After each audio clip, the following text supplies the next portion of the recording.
வணக்கம். மாலை முரசு செய்திகளை விரிவாக பார்ப்பதற்கு முன் தலைப்புச் செய்திகளை பார்க்கலாம். தமிழகத்தில் ஏப்ரல் 2ஆம் தேதி பிரச்சாரத்தை தொடங்குகிறார் திமுக தலைவரும் முதலமைச்சருமான மு.க.ஸ்டாலின். திருவாரூரில் தொடங்கும் பரப்புரையை ஏப்ரல் 21ஆம் தேதி கொளத்தூர் தொகுதியில் நிறைவு செய்ய உள்ளதாக தகவல்.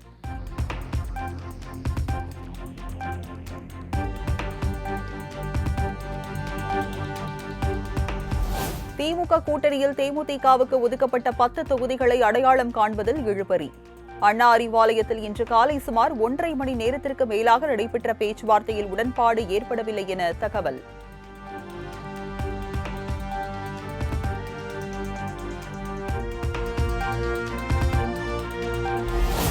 சட்டம் ஒழுங்கு குறித்து பேச தகுதியற்றவர் எடப்பாடி பழனிசாமி. அதிமுக ஆட்சியில் அரங்கேறிய தூத்துக்குடி துப்பாக்கிச்சூடு, பொள்ளாச்சி பாலியல் வன்கொடுமை நிகழ்வுகளை மக்கள் மறந்துவிடவில்லை என்றும் அமைச்சர் சேகர் பாபு விமர்சனம். பற்றி விமர்சிக்கிறார்.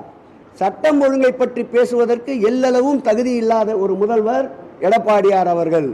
தூத்துக்குடியிலே நடைபெற்ற துப்பாக்கி சூடு சம்பவம் கூட தனக்கு தெரியாது என்று எடுத்து சொன்னவர் தான் நம்முடைய இன்றைய எதிர்கட்சி தலைவர் அவர்கள். இந்த ஆட்சியிலே பொள்ளாச்சி போல் பாலியல் வன்கொடுமைகள் இல்லை. ஒரு துறையினுடைய தலைவராக இருந்தவரே குட்கா வழக்கில் இந்த ஆட்சியில் யாரும் சிக்கவில்லை. ஆகவே சட்டம் ஒழுங்கை பற்றி பேச எல் முனையளவும் தகுதியில்லாதவர் இன்றைய எதிர்கட்சி தலைவர் எடப்பாடி பழனிசாமி என்பதை நான் தெரிவித்துக் கொள்கிறேன்.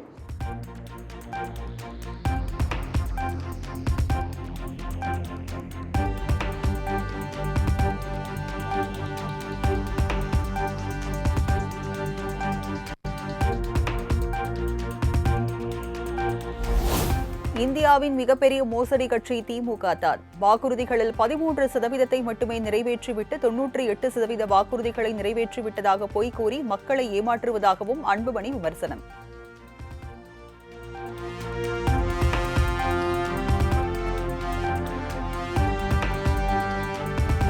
தேசிய ஜனநாயக கூட்டணிக்கு பாரதிய ஜனதா கட்சிதான் தலைமை. அமித்ஷாவின் கட்டளைக்கு ஏற்பவே என்டிஏ கூட்டணி செயல்படுவதாகவும் அமைச்சர் சிவசங்கர் விமர்சனம். என்டிஏ கூட்டணி என்பது டெல்லியில் அமித்ஷாவுடைய கட்டளைக்கு ஏற்ப, அவருடைய வாய் அசைவுக்கு ஏற்ப அமைந்திருக்கிறது. முடிவிற்கு தொடர்ந்து வந்து கொண்டிருக்கின்ற காட்சியும் ஊடக பத்திரிகையை சேர்ந்த நண்பர்கள் நீங்கள் பார்த்து கொண்டிருப்பீர்கள். இப்படி ஒரு மனமொத்த கூட்டணியாக திராவிட முன்னேற்ற கழக கூட்டணி அமைந்திருக்கிறது. என்டிஏ கூட்டணி என்பது டெல்லியில் அமித்ஷாவுடைய கட்டளைக்கு ஏற்ப, அவருடைய வாய் அசைவுக்கு ஏற்ப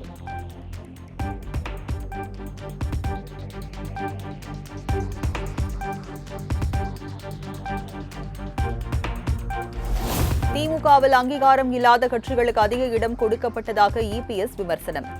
திமுகவை நம்பினால் நடுரோட்டுக்கு தான் வர வேண்டும் என்றும் கூட்டணி கட்சிகளை மறைமுகமாக சாடல்.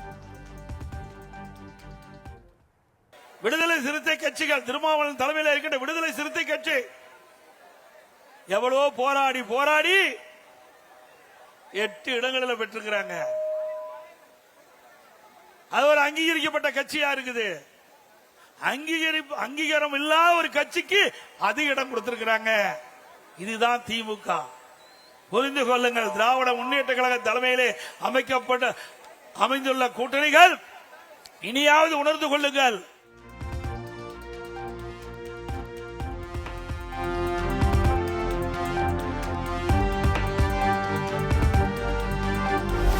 தமிழகத்தில் எதிர்க்கட்சி அந்தஸ்தில் இருந்த கட்சி என்பதாலேயே தேமுதிகவுக்கு 10 இடங்கள் ஒதுக்கீடு.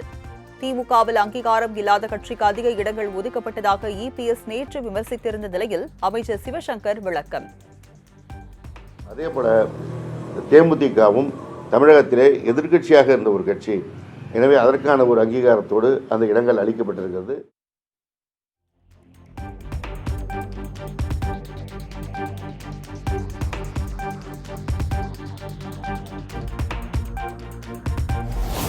கொள்கை ரீதியிலான திமுக கூட்டணியில் தொகுதிகள் ஒதுக்கீட்டில் திருமாவளவனுக்கு எந்த வருத்தமும் இல்லை.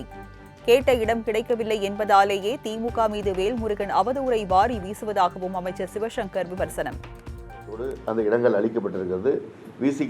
விசிகாவிற்கு அதனால் எந்த மன வருத்தமும் இல்லை.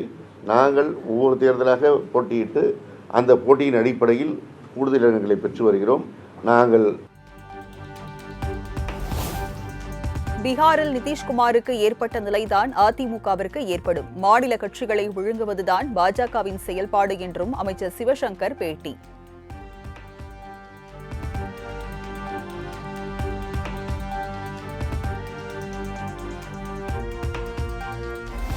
புதுச்சேரி சட்டப்பேரவை தேர்தலில் 3 தொகுதிகளுக்கான வேட்பாளர்களை அறிவித்தது விடுதலை சிறுத்தைகள் கட்சி. ஊசுடு தொகுதியில் அரிமா தமிழன், நெட்டப்பாக்கத்தில் அமுதவன், உழவர்கரை தொகுதியில் செல்வ புஷ்பலதா போட்டியிட உள்ளதாக திருமாவளவன் அறிவிப்பு.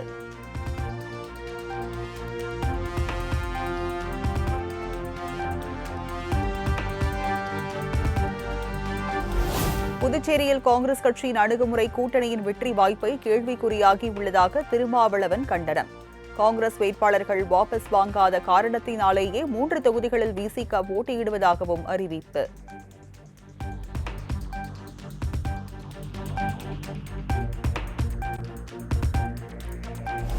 டெல்லியில் வரும் 28ஆம் தேதி ராகுல் காந்தி, மல்லிகார்ஜுன கார்கே தலைமையில் கூடுகிறது மத்திய தேர்தல் கமிட்டி கூட்டம். தமிழக தேர்தல் பொறுப்பாளர் கிரிஷ் சோடங்கர், செல்வ பெருந்தகை உள்ளிட்டோர் பங்கேற்க உள்ள கூட்டத்தில் வேட்பாளர் தேர்வு குறித்து ஆலோசிக்கப்பட உள்ளதாக தகவல்.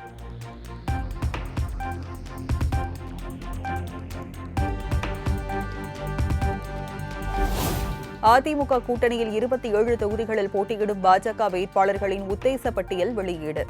சாத்தூர் தொகுதியில் நயினார் நாகேந்திரன், அவினாசியில் எல் முருகன், மயிலாப்பூரில் தமிழிசை சவுந்தரராஜன், கோவை வடக்கில் வானதி சீனிவாசன் போட்டியிட உள்ளதாக தகவல்.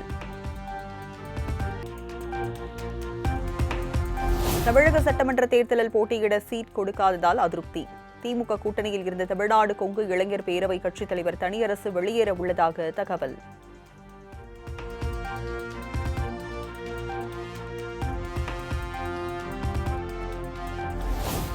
மாமல்லபுரத்தில் தாவேகா சார்பில் நாளை முதற்கட்ட வேட்பாளர் பட்டியல் வெளியிடப்பட உள்ளதாக தகவல். ஒருபுறம் விஜயின் பிரச்சாரத்திற்கு அனுமதி கோரி தேர்தல் ஆணையத்தில் மனு அளிக்கப்பட்ட நிலையில் மறுபுறம் பட்டியல் வெளியீடு.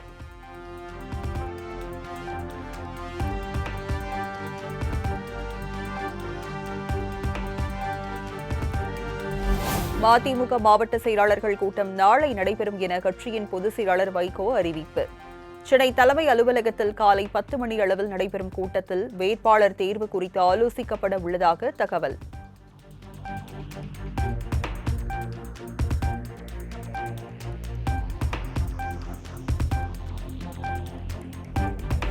சட்டப்பேரவையில் மதிமுக சார்பில் போட்டியிட விரும்புவோர் நாளை ஒருநாள் விருப்ப மனுக்களை அளிக்கலாம். காலை 10 மணி முதல் நண்பகல் 12 மணி வரை மனுக்களை பெற்றுக் கொள்ளலாம் என மதிமுக தலைமை அறிவிப்பு.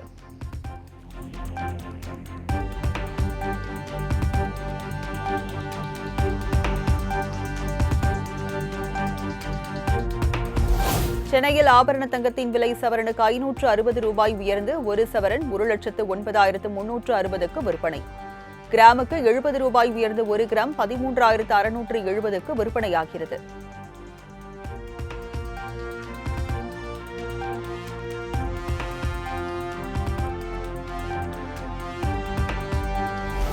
வாக்காளர் பட்டியலில் பெயர் சேர்க்க இன்றைய கடைசி நாள் என தமிழ்நாடு மாநில தலைமை தேர்தல் அதிகாரி தகவல். இன்றைக்குள் விண்ணப்பிக்காதவர்கள் இந்த சட்டமன்ற தேர்தலில் வாக்களிக்க முடியாது எனவும் விளக்கம்.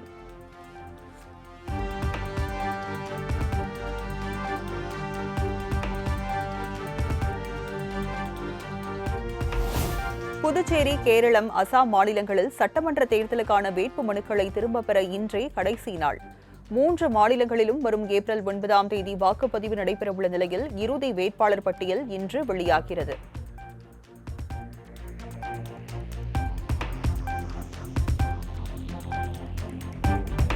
சென்னை மதுரவாயிலில் தேர்தல் பறக்கும் படையினரின் சோதனையில் 1,13,00,000 ரூபாய் பணம் பறிமுதல். தனியார் ஏஜென்சி வாகனத்தில் உரிய ஆவணம் இன்றி கொண்டு செல்லப்பட்டதால் அதிகாரிகள் நடவடிக்கை.